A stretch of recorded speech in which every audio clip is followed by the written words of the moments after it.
Hello friends, बहुत बहुत स्वागत है आपका रानी एजुकेशन एकेडमी के इस यूट्यूब चैनल पर। तो आज जो हम टॉपिक लेने जा रहे हैं, आज जो टॉपिक है हमारा वो है यकृत के बारे में, यानी कि लीवर के बारे में। बहुत दिन हो गए क्लासेस भी नहीं ली, क्योंकि आपको पता है कि सरकार ने अनुमति दे दी थी कोचिंग और स्कूल स्टार्ट करने की, तो ऑफलाइन क्लासेस भी स्टार्ट हो गई थी और फिर सारी क्लासेस जो है वो ऑफलाइन में बिज़ी हो गई थी। क्लास में कोई भी क्लासरूम जो है वो खाली भी नहीं रह रहा था, तो उसमें बिज़ी हो गए थे, इसलिए ये क्लास लेट हो रही थोड़ी। लेकिन फिर भी जैसे भी जिस टीचर को भी जैसे भी टाइम मिलेगा, आपके जो भी कोर्स में बाकी है वो हम पूरा करवाएंगे, आप टेंशन मत लीजिए। और वैसे भी जब भी एक एक क्लास ली जाती है तो उसमें ज़्यादा से ज़्यादा मैटर दे दिया जाता है, और मैं ज़्यादा से कोशिश करती हूँ कि ज़्यादा से ज़्यादा आपको मैटर दे दूँ। आज जो है पिछली क्लास में जैसे कि हमने कुछ ग्रंथियों के बारे में पढ़ना स्टार्ट किया था, उसमें से अपन ने 2 ग्रंथियाँ पढ़ ली थी। एक तो अग्नाशय ग्रंथि के बारे में पढ़ा था और एक हमारी लार ग्रंथियों के बारे में पढ़ा था, और 3 ग्रंथियाँ थी टोटल। उसमें से एक ग्रंथि का नाम था जो कि यकृत ग्रंथि है, और मैंने आपको बताया भी था कि उसे हम डिटेल से पढ़ने वाले हैं, क्योंकि थोड़ा सा बड़ा मैटर है, बुक में भी थोड़ा बड़ा दे रखा है और अपने को आराम से उसको डिटेल में समझना है। उसके कार्य भी ज़्यादा है और यकृत के तो बहुत ज़्यादा कार्य है, उसकी संरचना भी पढ़नी है, इसीलिए मैंने सोचा कि उसको एक अलग ही क्लास में हम पढ़ेंगे। तो आज का जो हमारा टॉपिक रहेगा वो रहेगा यकृत के बारे में। ठीक है, यकृत जिसे हम क्या कहते हैं इंग्लिश में, लीवर कहते हैं। पहले हम इसकी नॉर्मल सामान्य सी जानकारी लेंगे और उसके बाद में इसकी संरचना और उसके बाद में कार्य को पढ़ेंगे। ठीक है, तो यकृत के बारे में अगर हम देखें तो यकृत जो है वो हमारे शरीर की सबसे बड़ी ग्रंथि होती है, सबसे बड़ी ग्रंथि मानी जाती है यकृत को। ये आकार में भी बड़ी होती है और ये भार में भी ज़्यादा होती है। तो मानव शरीर की सबसे बड़ी ग्रंथि कौन हो गई? यकृत हो गई। ये 1 नंबर में प्रश्न पूछा जा सकता है आपसे, तो ध्यान रखना है। ठीक है, तो मानव शरीर की सबसे बड़ी ग्रंथि का नाम क्या है? यकृत है। अब अगर हम इसकी ओरिजिन की बात करें, उत्पत्ति की बात करें, तो इसकी जो उत्पत्ति हुई है वो एंडोडर्म से हुई है। किससे हुई है? एंडोडर्म से। भ्रूण के अंदर जब भ्रूण का निर्माण होता है, माता के गर्भाशय में जब भ्रूण का निर्माण होता है तो उनमें 3 परतों का निर्माण होता है, एक्टोडर्म, एंडोडर्म और बीच में जो होती है वो मीजोडर्म होती है। तो इन्हीं 3 परतों से आगे जाकर भ्रूण के शरीर के प्रत्येक अंग का निर्माण होता है। जैसे हमने हृदय के बारे में पढ़ा था, तब उसमें हमने देखा था कि हृदय का जो निर्माण है वो मीजोडर्म से हुआ है। ठीक है, बाकी सभी और भी बहुत सारे ऐसे अंग होते हैं, जैसे कि हमने छोटी आंत्र, बड़ी आंत्र वगैरह, इन सभी को पढ़ा हमने, यानी पाचन तंत्र के जो भागों को पढ़ा हमने, उनमें हमने देखा था कि उनका निर्माण जो है वो एंडोडर्म से होता है।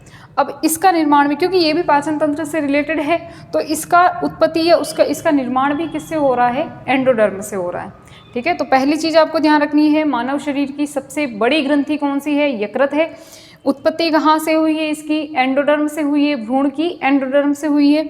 अगर इसके भार की बात करें तो ये बहुत भारी होता है। मैंने अभी भी बोला था कि ये एक अंग है, एक कोशिका, एक अंग है या एक ग्रंथि है, लेकिन ये बहुत भारी है, आकार में भी ज़्यादा है और भारी भी बहुत ज़्यादा है।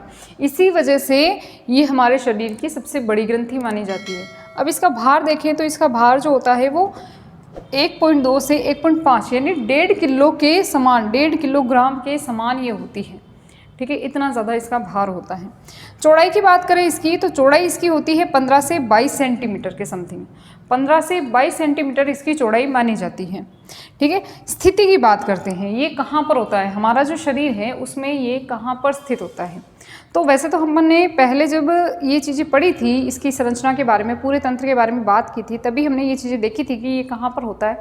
लेकिन फिर भी अपन बात कर लेते हैं अभी कि हमारा जो शरीर है, हमारी जो देह गुहा है, सिलोम जो है, वो 2 भागों में बटी होती है। ऊपर वाला भाग जहाँ पर फेफड़े होते हैं, या यूँ कहें कि श्वसन तंत्र होता है पूरा का पूरा, उसे हम क्या कहते हैं? वक्ष गुहा कहते हैं। वक्ष गुहा जो है, वक्ष गुहा के नीचे की ओर क्या होता है? डायफ्राम होता है। ये संरचना हम पढ़ चुके हैं पहले वाली क्लासों के अंदर, जब श्वसन तंत्र की बात की थी हमने। जो डायफ्राम होता है, डायफ्राम की नीचे की ओर कौन सी गुहा होती है? उदरी गुहा होती है। ठीक है, देखिए हमारे शरीर के अंदर एक कैविटी है जिसे अपन कहते हैं सिलोम। ठीक है, देह गुहा कहते हैं। देह गुहा 2 भागों में बटी होती है। कौन बांटता है उसे? डायफ्राम। डायफ्राम के ऊपर की ओर कौन है? वक्ष गुहा। डायफ्राम के नीचे की ओर कौन है? उदरीय गुहा, जिसे नॉर्मली हम अपनी भाषा में कह देते हैं पेट। ठीक है, अब जो उदरीय गुहा है वहाँ पर उदरीय गुहा की, देखिए उदरीय गुहा के अंदर जो डायफ्राम होता है, डायफ्राम के ये नीचे स्थित होता है। ठीक है, जैसे मान लीजिए कि ये हमारी क्या हो गई, सिलोम हो गई, यहाँ पर क्या हो गया, डायफ्राम हो गया, ऊपर क्या हो गई, ये वक्ष गुहा हो गई, और नीचे कौन हो गई, उदरीय गुहा। तो अब ये कहाँ पर स्थित रहेगा, पहली चीज उदरीय गुहा के अंदर। उदरीय गुहा के अंदर यानी कि डायफ्राम के नीचे स्थित हो गया। उदरीय गुहा कहाँ पर होती है, डायफ्राम के नीचे, तो ये डायफ्राम के नीचे स्थित हो गया। और कहाँ पर, दाईं ओर, दाईं ओर का मतलब क्या है यहाँ पर, राइट साइड।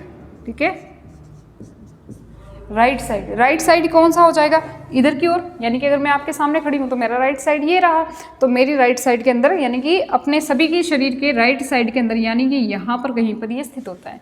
ठीक है, तो स्थिति के बारे में आपको पहले खास जानकारी रखनी है। स्थिति क्या होती है कि ये उदरीय गुहा में डायफ्राम के नीचे दाईं ओर स्थित होता है। अच्छा, बहुत सारे बच्चों को कन्फ्यूजन रहती है कि दाईं ओर बाईं ओर। देखिए, दाईं ओर यानी कि राइट साइड, बाईं ओर यानी कि लेफ्ट साइड। अब कन्फ्यूज़न कहाँ होती है कि जो हमारा आमाशय होता है वो किस ओर होता है और जो हमारा यकृत होता है वो किस ओर होता है। तो यकृत, या ध्यान रखिएगा, ये राइट साइड के अंदर यानी कि दाईं ओर होता है, और आमाशय जो है वो बाईं ओर होता है। ठीक है, इतना आपको ध्यान रखना है। अब हम इसकी संरचना की बात कर लेते हैं थोड़ी। तो ये जो हमारी संरचना बनी हुई है, ये पूरी की पूरी, ये किसकी संरचना है, यकृत की संरचना है, यकृत की संरचना है। ठीक है, यकृत जो है वो दो पालियों में निर्मित होता है, या दो पालियों का बना होता है। इसके अंदर, यकृत के अंदर दो पालियाँ होती हैं, एक होती है दाईं पाली और दूसरी होती है बाईं पाली। दो पालियाँ हैं, एक दाईं पाली, एक बाईं पाली। अब जो मैंने संरचना बनाई है यहाँ पर, उसमें आपको देखकर ही पता चल रहा होगा कि जो दाईं पाली है वो कैसी है, आकार में बड़ी है, और जो बाईं पाली है वो आकार में कैसी है, छोटी है। इसका मतलब दाईं पाली आकार में बड़ी होती है और बाईं पाली आकार में कैसी होती है, छोटी होती है। अच्छा, एक चीज़ और कि यहाँ पर जो भी मैं संरचना बताने जा रही हूँ, आप एक काम करिए, पहले तो बुक को साथ में लेकर बैठिए। जो जो चीज़ें मैं वहाँ पर बताती जा रही हूँ वही चीज़ें आपकी बुक के अंदर भी वही चीज़ें आपको मिलेगी। ठीक है, उससे ज़्यादा एक्स्ट्रा मैं बताऊँगी यहाँ पर, लेकिन फिर भी आप एक बार उसको बुक को लेकर बैठिए, बहुत ही ईजी लैंग्वेज में उसमें लिखा हुआ है। ठीक है ना। तो ये दाईं पाली हो गई, आकार में कैसी है, बड़ी है, और बाईं पाली जो है वो आकार में छोटी है। तो इसमें कितनी पालियाँ होगी, दो पालियाँ हो गई। अच्छा, अब देखिए यहाँ पर दो पालियाँ और है, मैंने यहाँ पर लिखा है, एक तो लिखा है कोर्डेट पाली और ऊपर लिखा है क्वाड्रेट पाली। ठीक है, कोर्डेट पाली और क्वाड्रेट पाली। ये कोर्डेट पाली कहाँ पर है, नीचे की ओर आपको दिख रही है, इसे हम कहते हैं कोर्डेट पाली, और ऊपर की ओर ये जो अंदर ये जो संरचना दिख रही है आपको, इसको हम क्या कह देते हैं, क्वाड्रेट पाली कह देते हैं। क्या कह देते हैं, क्वाड्रेट पाली। अब बच्चों को कन्फ्यूजन यहाँ पर हो रही होगी कि यकृत के अंदर तो दो ही पालियाँ होती है, दाईं पाली होती है, एक बाईं पाली होती है, तो फिर ये दो पालियाँ, ये दोनों पालियाँ जो है वो दाईं पाली का ही एक भाग है। दाईं पाली ही फिर से दो भागों में बढ़ जाती है, क्वाड्रेट और कोर्डेट। कोर्डेट नीचे होती है, क्वाड्रेट ऊपर की ओर होती है, लेकिन ये किसका भाग है, ये दाईं पाली का भाग है। आपको कंफ्यूज नहीं होना है, ऐसा नहीं कि चार पालियाँ होंगी, चार नहीं है, दो पालियाँ ही हैं, एक दाईं एक बाईं, लेकिन दाईं पाली जो है फिर से दो भागों में बढ़ जाती है, कोर्डेट और क्वाड्रेट पाली के अंदर बढ़ जाती है। ठीक है, ये तो हो गई अपने नॉर्मल बाह्य संरचना हो गई। अब हम आगे बात करते हैं नेक्स्ट कि देखिए ये वाला जो मैंने डायग्राम बनाया है अभी, ये पिछली क्लास के अंदर भी मैंने बताया था। ठीक है ना, उसमें क्या देखा था अपन ने, जैसे कि ये देखिए, ये इसकी दाईं पाली बाईं पाली हो गई, तो यहाँ से दाईं पाली और बाईं पाली से, जैसे कि ये हो गई इसकी दाईं पाली और ये हो गई इसकी बाईं पाली। ठीक है, दाईं पाली और बाईं पाली दोनों से, अच्छा पहली चीज़ कि यकृत का क्या काम करता है वो तो हम बाद में देखेंगे ही, लेकिन यकृत का एक मुख्य काम होता है क्या, पित्त रस का निर्माण करना। ठीक है, तो पित्त रस का निर्माण कौन करता है, यकृत करता है। पित्ताशय पित्त रस का निर्माण नहीं करता है, पित्ताशय उसको संग्रहित करने का काम करता है। तो अब जो पित्त रस जो बनेगा, कहाँ पर बनेगा, यकृत के अंदर बनेगा।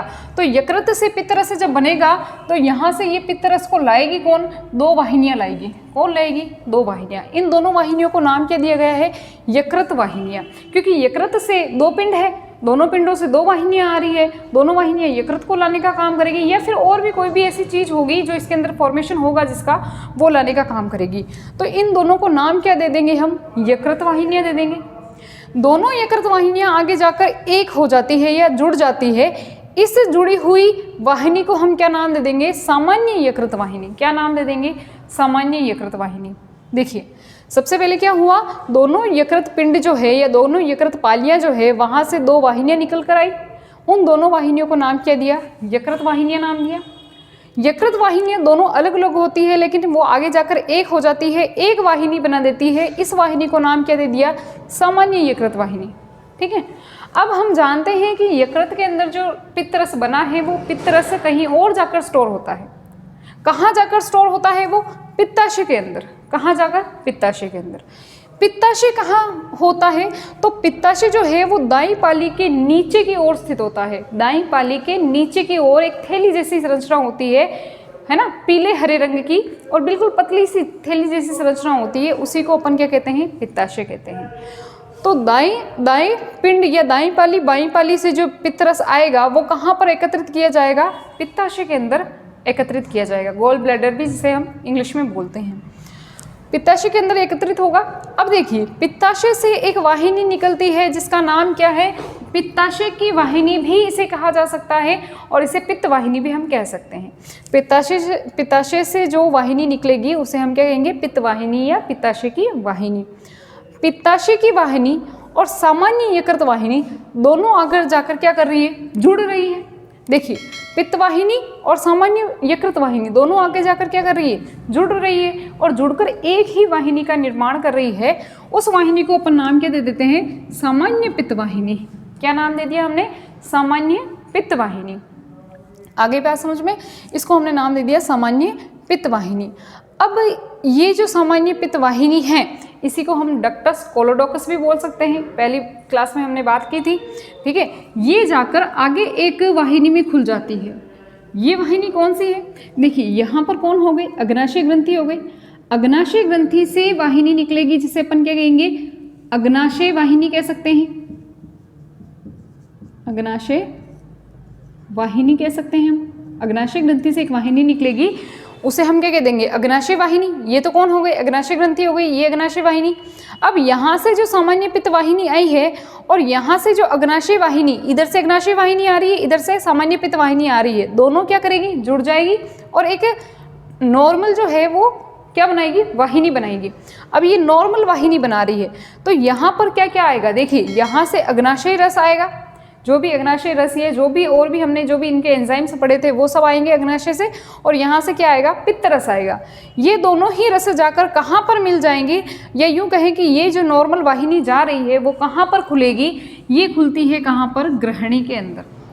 अब ग्रहणी आप सभी अच्छी तरह से जानते हैं कि जो हमारी छोटी आंत्र होती है उसका जो प्रथम भाग होता है वही अपना क्या होता है? ग्रहणी होता है। और ये ग्रहणी किससे जुड़ी होती है? आमाशय से जुड़ी होती है। आमाशय आगे जाकर किस में खुलता है? ग्रहणी के अंदर खुलता है। पढ़ा था हमने लास्ट क्लास के अंदर कि आमाशय आगे जाकर ग्रहणी में खुलता है, और ग्रहणी किसका भाग है? छोटी आंत्र का भाग है। ठीक है, छोटे आंत्र का भाग होता है। प्रथम भाग यूँ कह सकते हैं कि ग्रहणी होता है, और ग्रहणी में आकर कौन खुल जाता है? तो जो सामान्य पित्त वाहिनी जो आती है और जो अग्नाशय वाहिनी आती है, ये दोनों आपस में क्या हो जाती है? जुड़ जाती है, और जुड़कर किसके अंदर खुल जाती है? वो ग्रहणी के अंदर। ये जो संरचना बना रखी है ये कौन सी हो गई? ग्रहणी के, यानी यू आकार की हमने जो पहले पढ़ी थी वो हो गई ग्रहणी।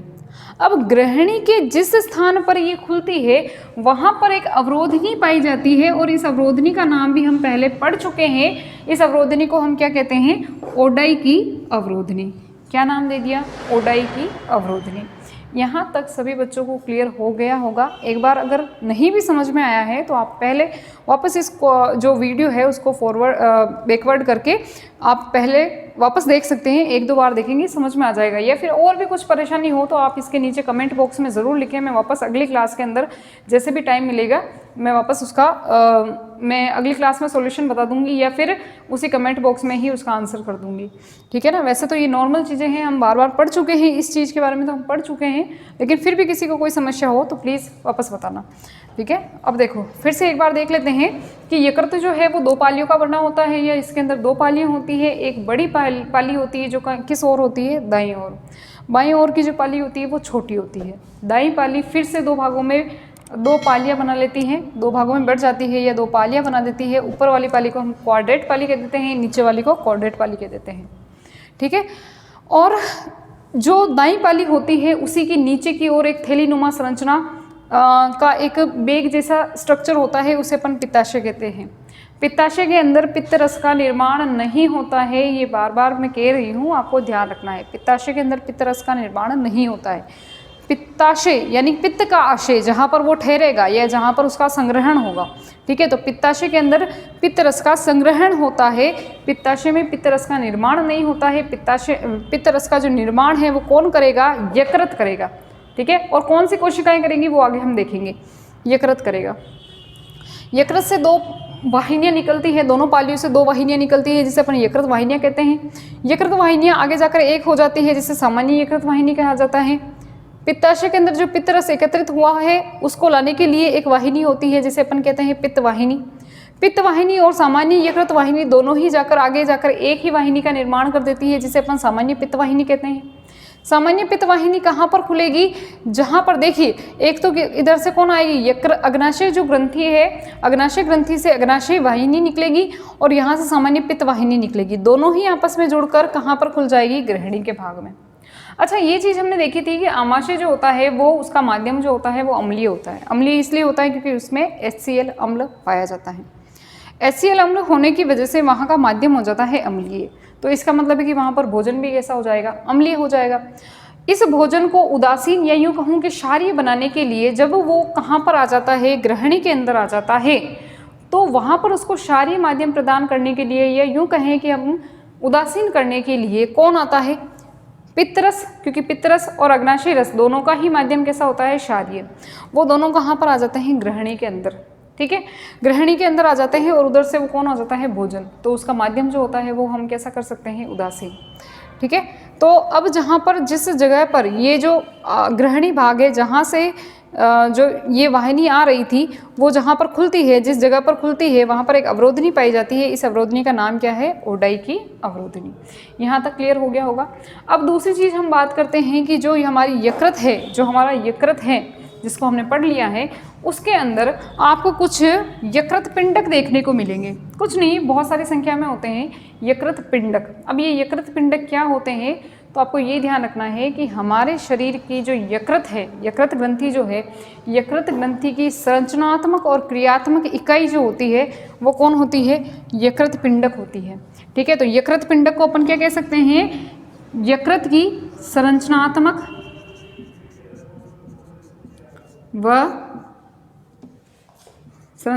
व क्रियात्मक इकाई, ठीक है। जैसे कि हमारे शरीर की संरचनात्मक और क्रियात्मक इकाई कौन होती है? कोशिका होती है। फेफड़ों की संरचनात्मक और क्रियात्मक इकाई कौन होती है? कूपिका होती है। वैसे ही यकृत की संरचनात्मक और क्रियात्मक इकाई कौन होती है? यकृत पिंडक होती है। ये पूरा जो यकृत होता है वो यकृत पिंडकों से मिलकर बना होता है, या यूँ कहें कि इसके अंदर जगह जगह पर यकृत पिंडक बहुत ज़्यादा संख्या में पाए जाते हैं। जो भी कार्य करना होगा यकृत के अंदर वो यही करेंगे, ठीक है। अब हमें एक यकृत पिंडक की संरचना को देखना है। तो देखिए, ये एक यकृत पिंडक की एक संरचना का मैंने यहाँ पर चित्र बनाया है। ऐसे ही बहुत सारे पिंडक होते हैं। इनमें होता क्या क्या है कि बीच के अंदर जो ये आपको संरचना दिख रही है, इसे हम कह देते हैं केंद्रीय शिरा। क्या कह देते हैं? केंद्रीय शिरा।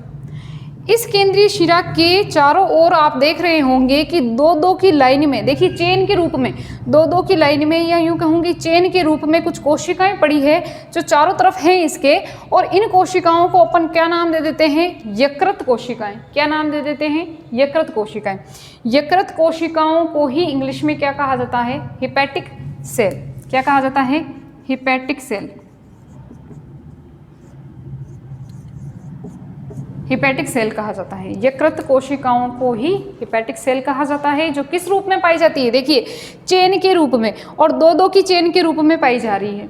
अब अगर ये 2-2 की चेन के रूप में है तो इनके बीच में आपको कुछ खाली स्थान दिखाई दे रहा होगा। प्रत्येक चेन के बीच बीच में कुछ खाली स्थान दिखाई दे रहा होगा। इन खाली स्थान के अंदर कुछ कोशिकाएं पड़ी होती है, बहुत ही महत्वपूर्ण कोशिकाएं हैं, वो आपको नाम याद रखना है। ये जो रिक्त स्थान दिखाई दे रहे हैं उनके बीच बीच में कुछ खाली स्थान पाए जाते हैं। जो रिक्त स्थान होते हैं, वही जो खाली स्थान होते हैं, उनके बीच बीच में कुछ कोशिकाएं पाई जाती है। इन कोशिकाओं को क्या नाम दिया गया है? इन कोशिकाओं को कहा जाता है कुफ्फर कोशिकाएं। क्या नाम दिया गया है इनको? कुफ्फर कोशिकाएं। कुफ्फर कोशिकाएं बहुत ही ज़्यादा महत्वपूर्ण है। इसके 2 कार्य हैं। 2 क्या? एक नॉर्मली हम उसको एक ही मान सकते हैं। क्या काम है इसका? एक तो ये जीवाणुओं को नष्ट करती हैं। जो हमारे शरीर में कोई भी जीवाणु आ जाए, जो रोग फैलाने वाले जीवाणु हैं, उनको नष्ट करती है। इसी वजह से इसे भक्षकाणु कोशिका भी कहा जाता है। क्या कहा जाता है? भक्षकाणु कोशिका। क्या काम करती है ये हमारे शरीर में? ये हमारे शरीर में जो आने वाले बैक्टीरिया है, कोई भी बाहर से कोई भी ऐसा सूक्ष्म जीव आ जाए जो हमें नुकसान पहुंचा सकता है, बीमारी पैदा कर सकता है, उसको ये भक्षकाणु कोशिका या इसी को हम क्या कहते हैं, कुफ्फर कोशिकाएं क्या कर देती है? नष्ट कर देती है, मार डालती है। दूसरा काम क्या है इसका कि देखिए, जो हमारे शरीर के अंदर, एडल्ट की बात कर रही हूँ, वयस्क की बात कर रही हूँ एक में, कि वयस्क के अंदर क्या होता है कि जब रक्त कणिकाएं होती है, देखिए रक्त कणिकाएं 3 प्रकार की होती है, आरबीसी, डब्ल्यूबीसी और प्लेटलेट्स। आरबीसी जो होती है जब वो कट फट जाती है या वो क्षतिग्रस्त हो जाती है, तो उन क्षतिग्रस्त जो आरबीसी है उनको कहाँ पर नष्ट किया जाता है? तो ये कुफ्फर कोशिकाएं उनको क्या कर देती है? उनको नष्ट कर देती है। कौन कर देती है? कुफ्फर कोशिकाएं आरबीसी को। कौन सी आरबीसी को? क्षतिग्रस्त आरबीसी को नष्ट करती है। ऐसा नहीं है कि सजी या अच्छी खासी जो आरबीसी है उसको नष्ट करेगी, ठीक है। क्षतिग्रस्त आरबीसी को ये कौन नष्ट कर देती है? कुफ्फर कोशिकाएं। अब आप ये देख रहे होंगे कि इसके कॉर्नर पे, या यूँ कह सकती हूँ कि इसके कोने कोने के ऊपर कुछ संरचनाएं, आपको गोल गोल संरचनाएं दिखाई दे रही है। इन गोल गोल संरचनाओं को अपन क्या नाम दे देते हैं?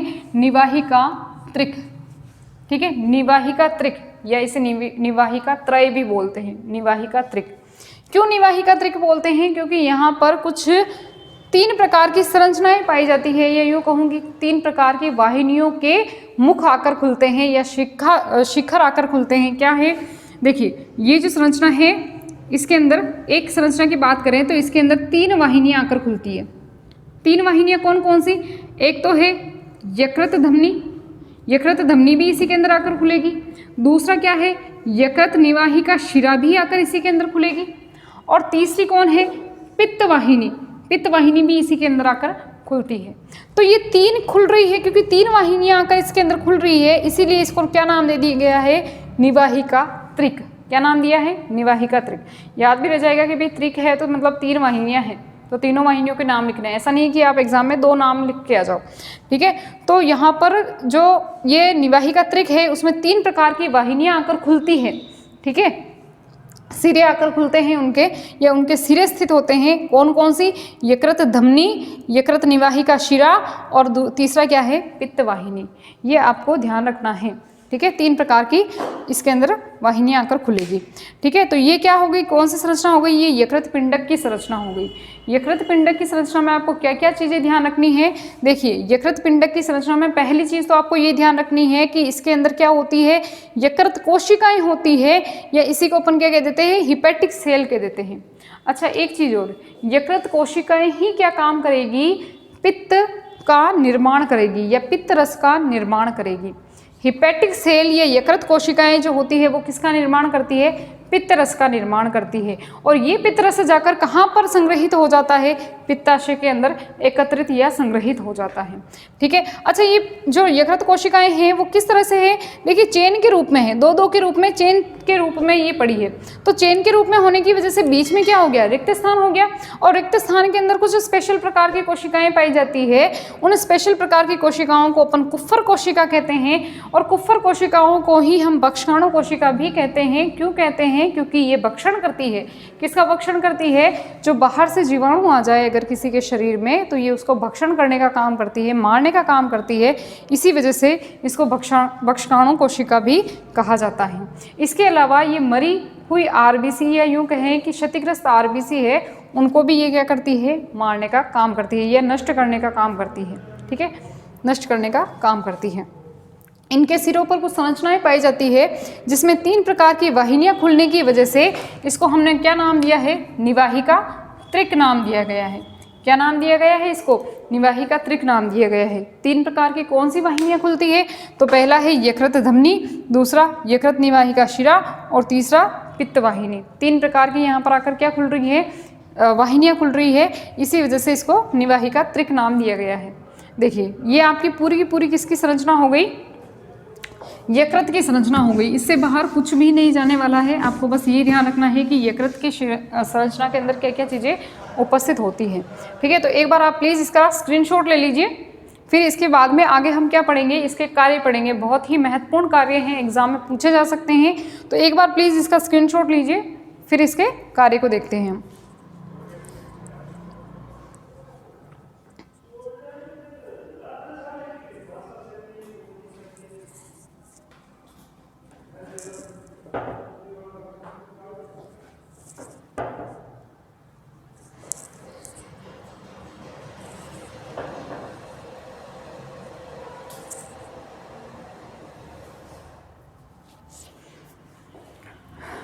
चलिए, आपने इसका स्क्रीनशॉट तो ले लिया होगा, और कोई भी इसके अंदर जो परेशानी हो तो आप प्लीज़ कमेंट बॉक्स में ज़रूर लिखें।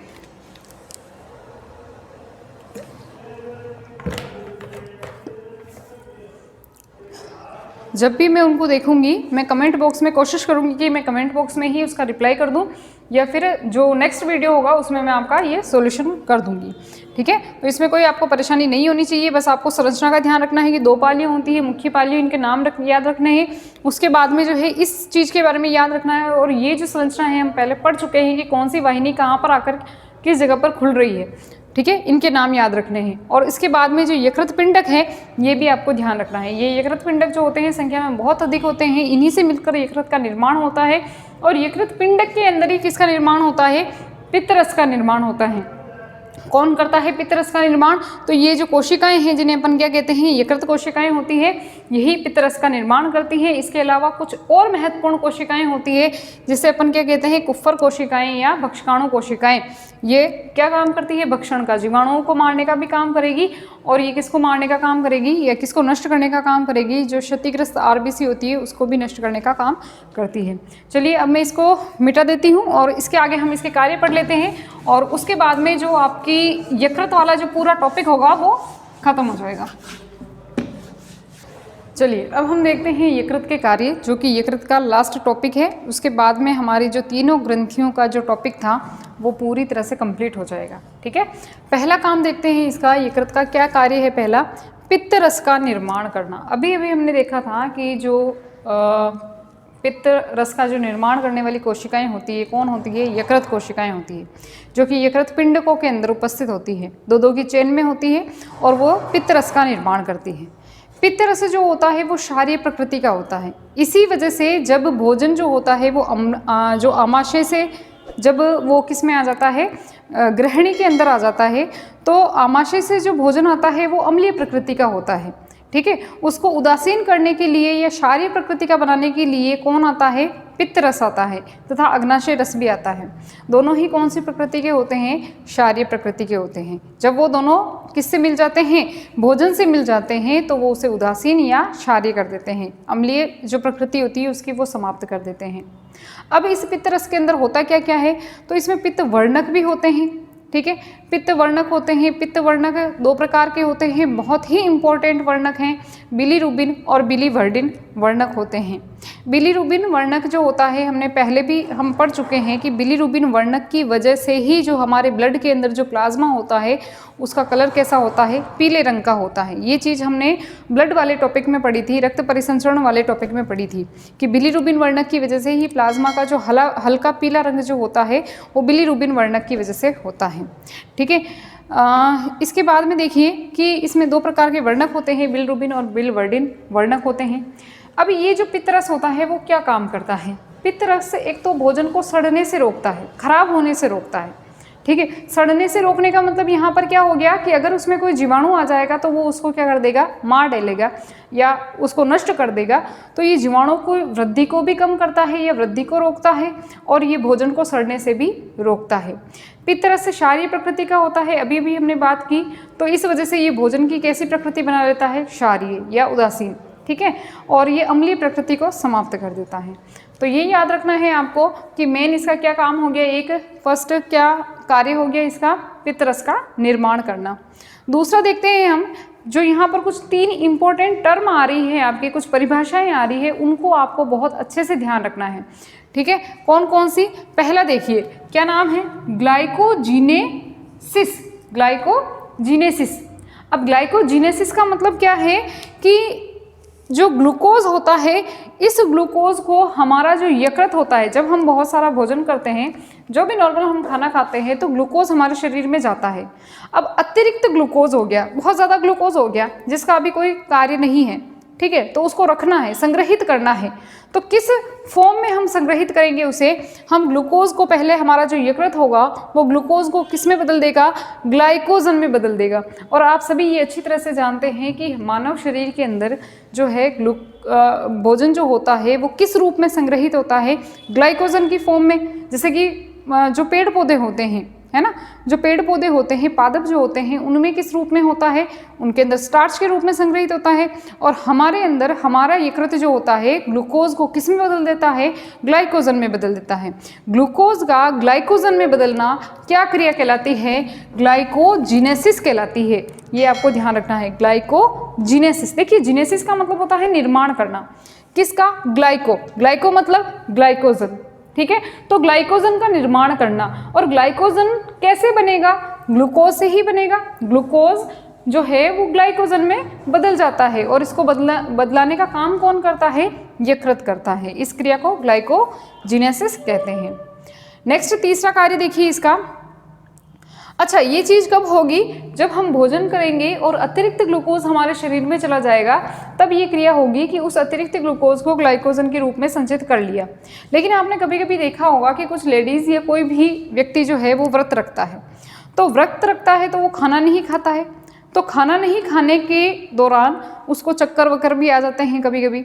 तो होता क्या है कि जो हमारा यकृत है, जिसने क्या किया, बहुत सारा ग्लाइकोजन को स्टोर करके रखा है हमारे यकृत के अंदर ही उसने, तो उस ग्लाइकोजन को फिर से किस में बदलेगा? ग्लूकोज में बदलेगा। ग्लाइकोजन को फिर से किस में बदलेगा? ग्लूकोज में बदलेगा। कौन बदलेगा? यकृत। हम यकृत के काम कर रहे हैं, पढ़ रहे हैं, तो मतलब कि यकृत बदलेगा किसको? ग्लाइकोजन को ग्लूकोज में। पहले क्या हुआ था? ग्लूकोज को ग्लाइकोजन में बदला। कब? जब ग्लूकोज की मात्रा अधिक हो गई थी शरीर में। अब हमें फिर से हमारी शरीर को, जब हम कोई व्यक्ति है खाना नहीं खा रहा है, तो फिर भी उसकी कोशिकाओं को क्या चाहिए? ऊर्जा तो चाहिए। अब ऊर्जा कौन देगा? ग्लूकोज देगा। अब ग्लूकोज आएगा कहाँ से जब उसने खाना ही नहीं खाया है? तो वो ग्लूकोज कौन देगा? हमारा यकृत देगा। कैसे देगा? क्योंकि यकृत ने पहले से ही क्या कर रखा है? ग्लाइकोजन को स्टोर करके रखा है, जो कि उसने ग्लूकोज से ही लिया था। तो ये जो ग्लाइकोजन है, ग्लाइकोजन को फिर से ग्लूकोज में बदलने की प्रक्रिया क्या कहलाती है? ग्लाइकोजिनोलाइसिस। देखिए, लाइसिस नाम आ रहा है, मतलब तोड़ना। जीनो यानी कि ग्लाइको, देखिए ग्लाइकोजिनोलाइसिस। ग्लाइको मतलब ग्लाइकोजन, लाइसिस यानी तोड़ना। किसमें? जब ग्लाइकोजन टूटेगा तो किसमें टूटेगा? ग्लूकोज के अंदर ही तो टूटेगा ना। तो ये क्रिया क्या कहलाती है? हमारी ग्लाइकोजिनोलाइसिस कहलाती है, ठीक है। नेक्स्ट हम देखते हैं, एक और परिभाषा आपको याद रखनी है। वो कौन सी है? ग्लूकोनियोजिनेसिस। देखिए, ग्लूकोनियोजिनेसिस, पहली क्या थी? ग्लाइकोजिनेसिस, जिसमें ग्लूकोज क्या बदल रहा था? किस में बदल रहा था? ग्लाइकोजन में। दूसरी क्या थी? ग्लाइकोजिनोलाइसिस, तो इसमें क्या हो रहा था? ग्लाइकोजन जो है वो ग्लूकोज के अंदर बदल रहा था। और अब हमारी जो नेक्स्ट क्रिया है वो क्या है? ग्लूकोनियोजिनेसिस। अब नियो का मतलब, देखिए नाम आ रहा है यहाँ पर नियो। नियो का मतलब नया। क्या नया? कोई ऐसा पदार्थ या हमारे शरीर में कोई ऐसे कोई भी पदार्थ है जो ग्लूकोज से संबंधित नहीं है, लेकिन फिर भी वो क्या करेगा कि वो ग्लूकोज में बदल जाएगा। कैसे? जैसे कि वसीय अम्ल हो गया, अमीनो अम्ल हो गया, ठीक है, ये नॉन कार्बोहाइड्रेट स्रोत है, तो ये किस में बदल रहे हैं? ग्लूकोज में, ठीक है। यकृत इनको भी कभी कभी किस में बदल देता है? ग्लूकोज में बदल देता है। किसको? जो वसीय अम्ल है, अमीनो अम्ल है, जिनका हमारे शरीर में, या यूं कहें कि ये नॉन कार्बोहाइड्रेट स्रोत है, तो इनको भी ये किस में बदल देता है? ग्लूकोज में। तो नए पदार्थों का ग्लूकोज में बदलना, कुछ नए, कुछ अलग पदार्थ जो है वो ग्लूकोज में बदल रहे हैं, ठीक है। और वो कौन कर रहा है? यकृत कर रहा है। इस क्रिया को भी हम क्या कह देते हैं? ग्लूकोनियोजिनेसिस, ठीक है। क्या कहेंगे हम इसे? ग्लूकोनियोजिनेसिस, ठीक है। नेक्स्ट काम क्या है इसका? पांचवा देखिए इसका कार्य। ये क्या करता है? यूरिया का निर्माण करता है। यूरिया का निर्माण कहाँ पर होता है? यकृत में। ये चीज़ हम कहाँ पढ़ चुके हैं? ये चीज़ हम उत्सर्जन तंत्र में पहली ही क्लास में मैंने आपको बताया था कि हमारी बॉडी में यूरिया का निर्माण कैसे होता है। जो अमीनो अम्ल है वो उन्हीं से ये फिर यूरिया, यूरिक एसिड, है ना, वही सब बनते हैं इन्हीं सब चीज़ों से। तो यूरिया का निर्माण जो है वो कहाँ पर हो रहा है, यकृत के अंदर हो रहा है। ये चीज़ हम पहले पढ़ चुके हैं, ठीक है। नेक्स्ट चीज़ देखिए, हिपैरिन का निर्माण। हिपैरिन का निर्माण कौन करता है, यकृत करता है। हिपैरिन के बारे में भी हम परिसंचरण तंत्र में पढ़ चुके हैं कि हिपैरिन होता क्या है। क्या आपने कभी भी ये चीज़ सोची है कि हमारा जो शरीर है, हमारे शरीर के अंदर जो रक्त वाहिनियाँ हैं, उन रक्त वाहिनियों में क्या बह रहा है, खून बह रहा है, ब्लड बह रहा है, रक्त बह रहा है। क्या वो रक्त कभी जम सकता है, नहीं जम सकता है।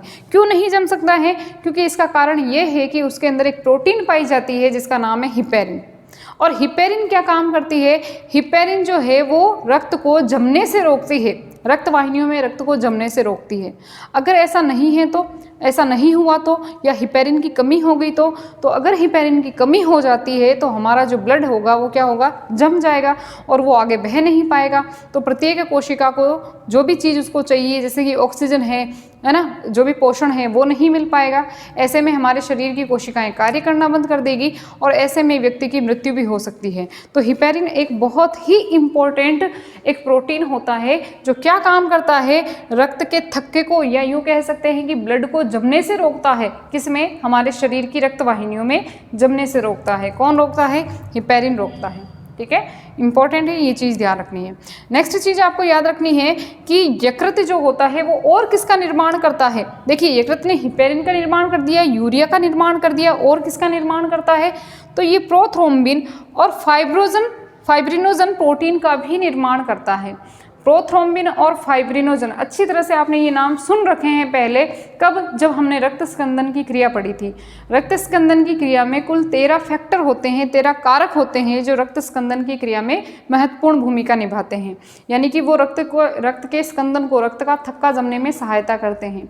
जब किसी व्यक्ति को चोट लग जाती है तो रक्त जो होता है वो शरीर से बाहर आने लगता है, और उसी चीज़ को रोकने के लिए, देखिए हमारे शरीर में हिपैरिन तो क्या काम कर रहा है, रक्त को जमने से रोक रहा है, यानी वो नहीं जमने देगा। लेकिन कभी कभी चोट लगने की वजह से जब रक्त का बहाव होने लगता है, रक्त शरीर से बाहर आने लगता है, तो ऐसे में क्या हो सकती है, व्यक्ति की मृत्यु हो सकती है। सारा खून बाहर निकल जाएगा तो व्यक्ति मर जाएगा।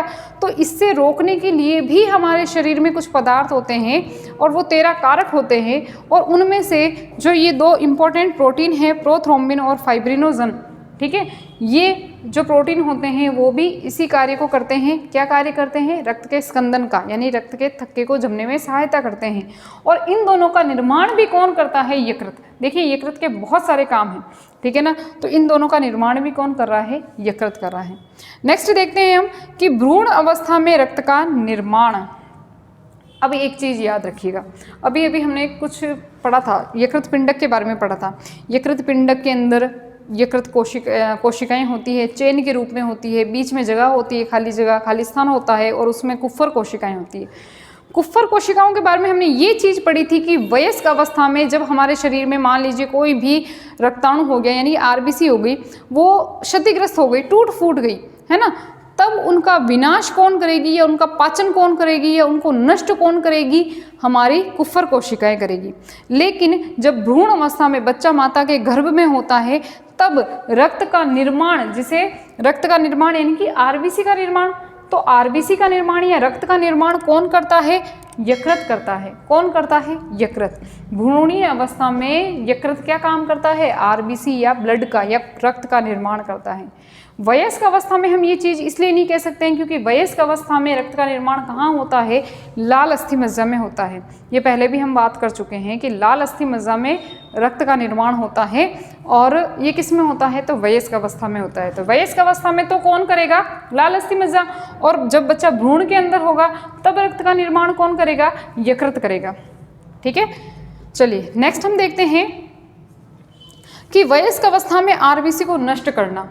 अभी अभी बात की कि जो कुफ्फर कोशिकाएं होंगी वो वयस्क अवस्था में आरबीसी को नष्ट करेगी, लेकिन आरबीसी कौन सी, जो क्षतिग्रस्त आरबीसी है। ऐसा नहीं है कि यहाँ लिखा हुआ है आरबीसी को तो मतलब ये सारी आरबीसी को मार डालेगी, इसका मतलब तो हम ही मर जाएंगे, है ना, तो ऐसा नहीं होता है। जो क्षतिग्रस्त आरबीसी होती है, जिनका कोई काम नहीं है अब शरीर में, वो एक कचरे के रूप में है, तो उसका पाचन करने का या उनको नष्ट करने का काम कौन करेगी, कुफ्फर कोशिकाएं। कुफ्फर कोशिकाएं कहाँ होती है, यकृत पिंडक के अंदर, और यकृत पिंडक किसका भाग होता है, यकृत का, यानी कि वो कार्य कौन कर रहा है, यकृत काम कर रहा है। नेक्स्ट देखते हैं हम विटामिन ए का निर्माण और संचय। जो विटामिन ए होता है उसका निर्माण भी और उसका संचय भी कौन करता है? यकृत करता है। ठीक है, कौन सा विटामिन? Vitamin A. नेक्स्ट हम देखते हैं विटामिन B12 व विटामिन डी का संचय भी कौन करता है? कौन करता है? यकृत करता है। ठीक है, तो ये हमारे 11 कार्य हो गए हैं। यहाँ से आपको, अच्छा ये तो मैंने शॉर्टकट में लिखवाए थे क्योंकि बोर्ड पे इतनी जगह भी नहीं रहती है कि मैं पूरा का पूरा लिख पाऊँ। ये आपकी जो बुक है आप उसमें से देखिए, ये जो भी चीज़ें मैंने बताई है वो डिटेल में आपकी बुक के अंदर ये चीज़ें लिख रखी हैं। ठीक है, तो इनमें से जो मुख्य चीज़ें हैं वही मैंने यहाँ पर लिखी हुई है। पहला याद रखना है पित्तरस का निर्माण करना है। किसका कार्य है? यकृत का, जो क्या काम करता है? भोजन के पाचन में भी सहायता करता है, भोजन को सड़ने से भी रोकता है और जीवाणुओं को भी नष्ट करता है। इनमें 2 मुख्य वर्णक याद रखने हैं आपको, बिलीरुबिन वर्णक और बिलीवर्डिन वर्णक। ये 2 मुख्य याद रखने हैं नाम। ठीक है, फिर इसके बाद में ग्लाइकोजिनेसिस, ग्लाइकोजिनोलाइसिस और ग्लूकोनियोजिनेसिस, ये तीनों टर्म आपको याद रखनी है। कौन किसको किसमें बदल रहा है ये चीज़ याद रखनी है। यूरिया, हिपेरिन और 2 प्रकार के और प्रोटीन हैं जिनका नाम क्या है? प्रोथ्रोम्बिन और फाइब्रिनोजन प्रोटीन। इनका निर्माण भी कौन कर रहा है? यकृत कर रहा है। भ्रूण अवस्था में रक्त का निर्माण कौन करता है? यकृत करता है। आरबीसी का निर्माण कौन करता है? यकृत। जबकि वयस्क अवस्था में कौन करता है? लाल अस्थि मज्जा करता है। ठीक है, वयस्क अवस्था में आरबीसी को नष्ट कौन करता है? यकृत के अंदर उपस्थित कुफर कोशिकाएं। और 2 विटामिन जो हैं, 2 नहीं कह सकते, 3 विटामिन जो है, जैसे कि विटामिन ए का निर्माण जो है ना, विटामिन ए का निर्माण कौन करेगा? संचय भी कौन करेगा? निर्माण भी कौन करेगा? यकृत। लेकिन देखिए यहाँ पर विटामिन B12 और डी का निर्माण नहीं कर रहा है, वो सिर्फ उसको संचय करने का काम कर रहा है। तो ये भी आपको जो भी तीनों जो विटामिन है उनके बारे में याद रखना है कि विटामिन ए का निर्माण और संचय तो कौन कर रहा है? यकृत। लेकिन विटामिन B12 और विटामिन डी का जो संचय है, केवल और केवल संचय, निर्माण नहीं, वो कौन कर रहा है? यकृत। तो इस तरह से आपके पूरा का पूरा जो ये टॉपिक है वो क्लियर हो जाता है। यकृत के जितने भी जो भी आपने आपके टॉपिक के अंदर दे रखे थे, जो भी चीज़ें इसके अंदर दे रखी थी, वो सभी की सभी मैंने यहाँ पर क्लियर कर दी है। देखिए इसके बाद में कुछ ऐसे टॉपिक हैं आपके जो पाचन से संबंधित हैं। वैसे तो हमने इतना ज़्यादा डिटेल में पढ़ लिया है कि अगर आप उसको एक बार भी पढ़ोगे उस चीज़ को कि पाचन किस प्रकार से हो रहा है, देखिए जो संरचनाएं हमने पढ़ी है उन्हीं संरचनाओं को फिर से उसके अंदर दोहराया गया है कि पाचन किस प्रकार से होता है। ठीक है, तो एक बार आप उसे पढ़िएगा। अगर आपको समझ में नहीं आया और आपको लगे कि उसके बारे में मुझे क्लास लेने की ज़रूरत है तो आप कमेंट में लिखना, जो मैं आगे वाली क्लास लूँगी, वरना हम इसके आगे नेक्स्ट चैप्टर स्टार्ट करेंगे।